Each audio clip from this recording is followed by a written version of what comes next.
tanggal 13 September hari ke-257. Bacaan Yunus pasal 1 sampai pasal 4. Kasih anugerah Tuhan.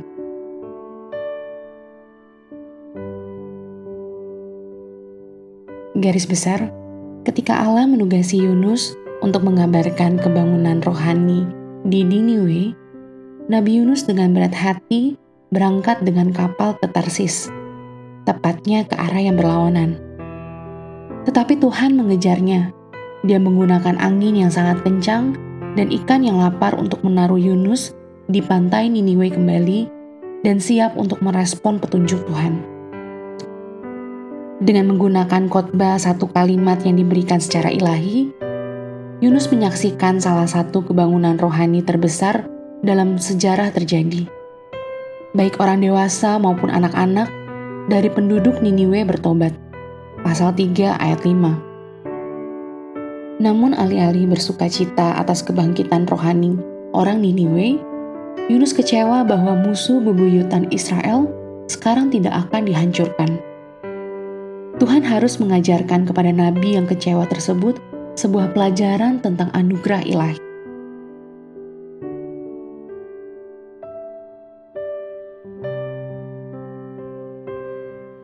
Renungan harian. Tuhan memiliki cara yang luar biasa untuk memberikan peluang besar kepada anak-anaknya yang secara jelas disamarkan oleh situasi yang mustahil. Pertimbangkanlah situasi Yunus.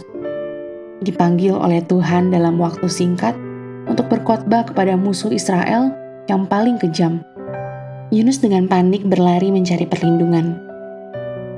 Akhirnya Yunus dibalikkan oleh Tuhan dan dikirim oleh pengirim khusus ke Niniwe. Yunus dengan enggan memberitakan pesan pertobatannya. Sekali lagi, Tuhan melakukan hal yang tidak terduga dengan membawa kebangunan rohani di seluruh kota. Tetapi alih-alih bersukacita atas keselamatan jiwa yang hilang, Yunus justru menarik diri dan menggerutu kepada Tuhan. Apakah Anda siap untuk menangani misi yang mustahil hari ini? Suatu perubahan dalam rencana, interupsi yang tidak terduga, sebuah peluang yang terlihat sebagai gangguan. Hari ini pertama kalinya terjadi sesuatu yang tidak terduga dan itu akan terjadi. Janganlah segera Anda menjadi panik. Sebaliknya, carilah pintu kesempatan yang Tuhan buka untuk Anda dan ambillah. Biarkan orang lain merasakan belas kasihan Tuhan melalui Anda.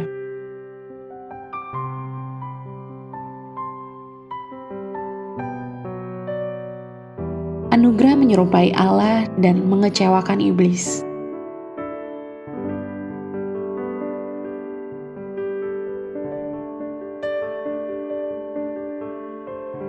Pendalaman.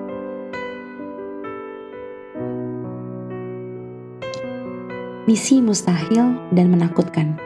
Yunus pasal 1 ayat 1 sampai 3. Misi Yunus tidak bisa dianggap enteng. Niniwe, terletak di Mosul, Irak modern, adalah kota yang terkenal biadab. Perhatikan apa yang dilakukan Raja Asyur kepada musuhnya yang kalah, berdasarkan penemuan arkeologi. 3.000 tawanan kubakar dengan api, mayat mereka saya jadikan pilar, pemimpin mereka saya kuliti, kulitnya aku sebar ke tembok kota, beberapa orang saya potong tangan, jari-jari, dan hidungnya, sebagian lagi saya cungkil matanya. Saya bentuk pilar dari kepala mereka menjadi gerbang kota dan 700 orang saya tusuk pada bokongnya. Apakah Anda ingin pergi ke tempat seperti itu?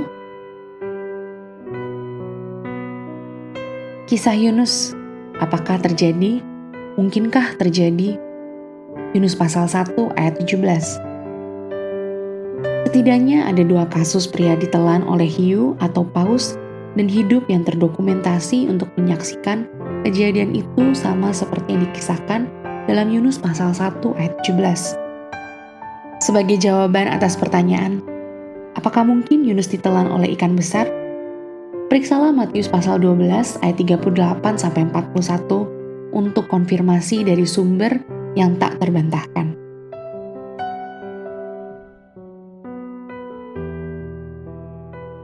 Penghakiman, pembebasan, atau keduanya. Yunus pasal 2 ayat 10. Sebagian besar dari kita akan mempertimbangkan 3 hari di dalam perut ikan sebagai teguran keras. Dan Yunus sangat sadar bahwa ketidaktaatannya sendiri telah membawanya ke sana. Tetapi dia juga berdoa dengan pengertian bahwa Tuhan telah mengirim ikan untuk menyelamatkannya dari laut.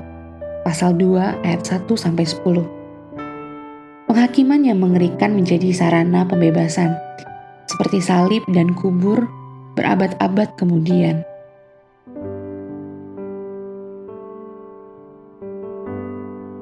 Amin. Tuhan Yesus memberkati.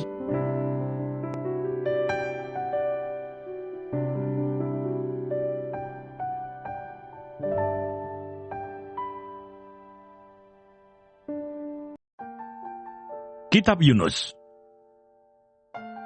Yunus pasal 1. Yunus mengingkari panggilan Tuhan. Datanglah firman Tuhan kepada Yunus bin Amitai demikian. Bangunlah, pergilah ke Niniwe, kota yang besar itu. Berserulah terhadap mereka, karena kejahatannya telah sampai kepadaku. Tetapi Yunus bersiap untuk melarikan diri ke Tarsis, jauh dari hadapan Tuhan. Ia pergi ke Yafu, dan mendapat di sana sebuah kapal, yang akan berangkat ke Tarsis.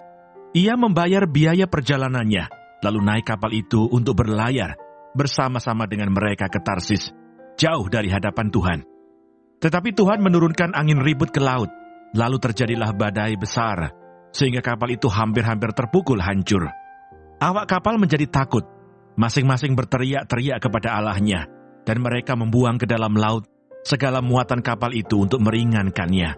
Tetapi Yunus telah turun ke dalam ruang kapal yang paling bawah, dan berbaring di situ, lalu tertidur dengan nyenyak. Datanglah nakoda mendapatkannya sambil berkata, "Bagaimana mungkin engkau tidur begitu nyenyak?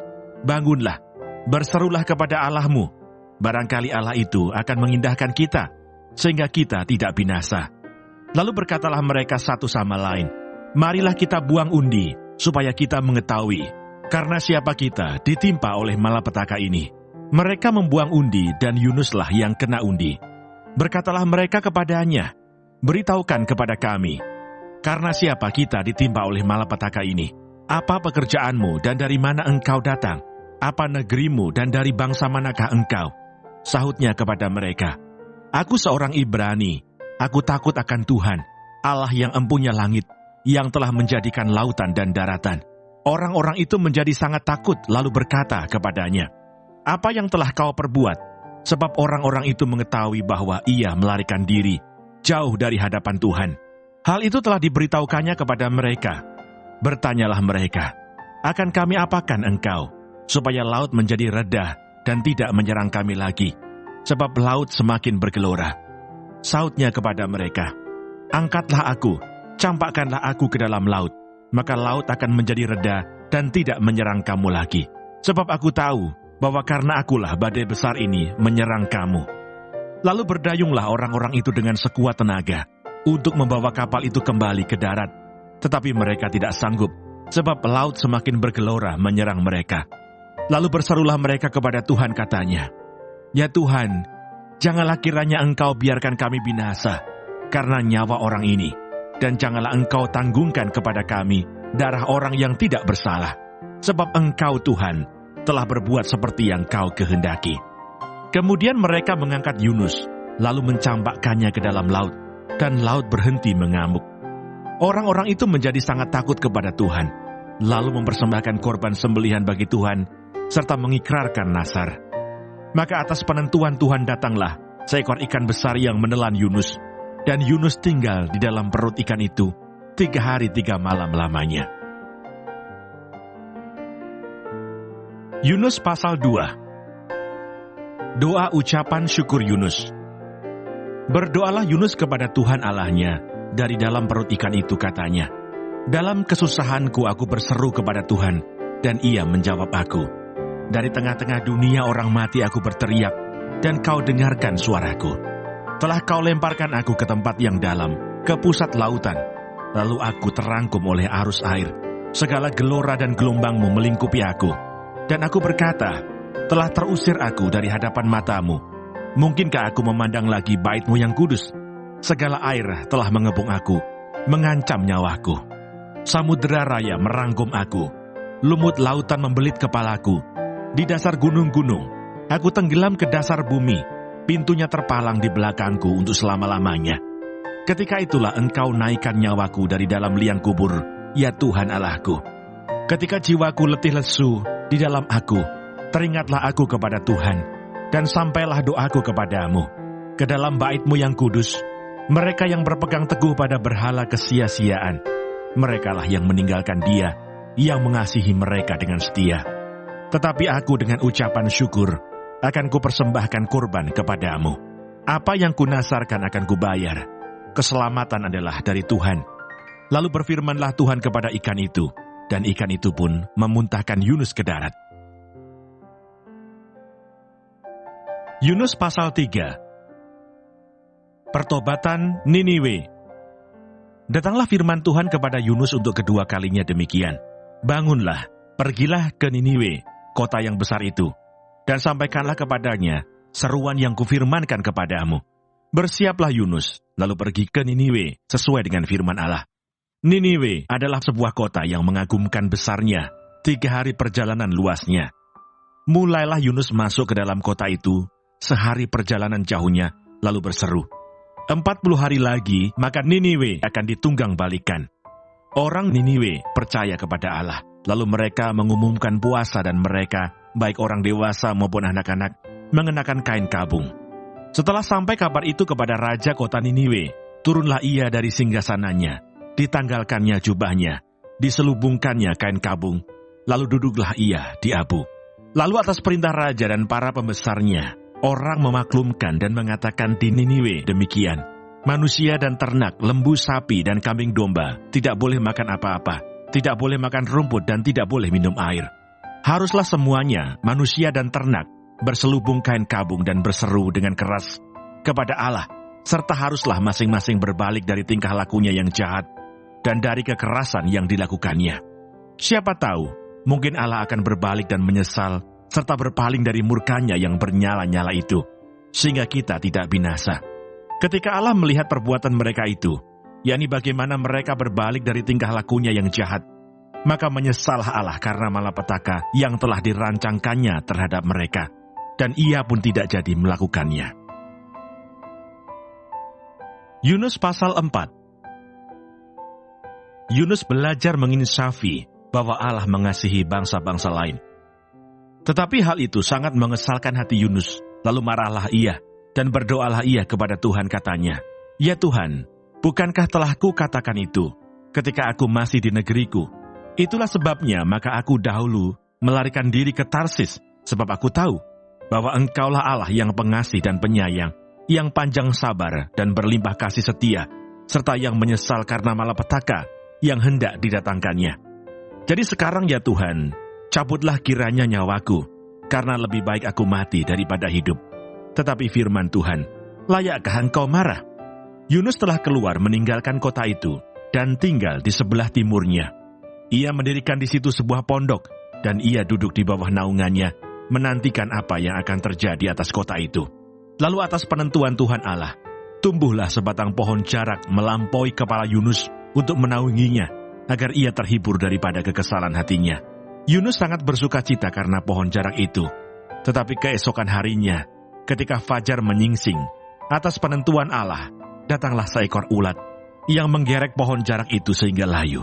Segera sesudah matahari terbit, maka atas penentuan Allah, bertiuplah angin timur yang panas terik, sehingga sinar matahari menyakiti kepala Yunus. Lalu rebahlah ia lesu dan berharap supaya mati katanya. Lebih baiklah aku mati daripada hidup. Tetapi berfirmanlah Allah kepada Yunus, layakkah engkau marah karena pohon jarak itu? Jawabnya, selayaknya lah aku marah sampai mati. Lalu Allah berfirman, engkau sayang kepada pohon jarak itu, yang untuknya sedikit pun engkau tidak berjerih payah, dan yang tidak engkau tumbuhkan, yang tumbuh dalam 1 malam, dan binasa dalam 1 malam pula. Bagaimana tidak aku akan sayang kepada Niniwe, kota yang besar itu, yang berpenduduk lebih dari 120.000 orang, yang semuanya tak tahu membedakan tangan kanan dari tangan kiri dengan ternaknya yang banyak.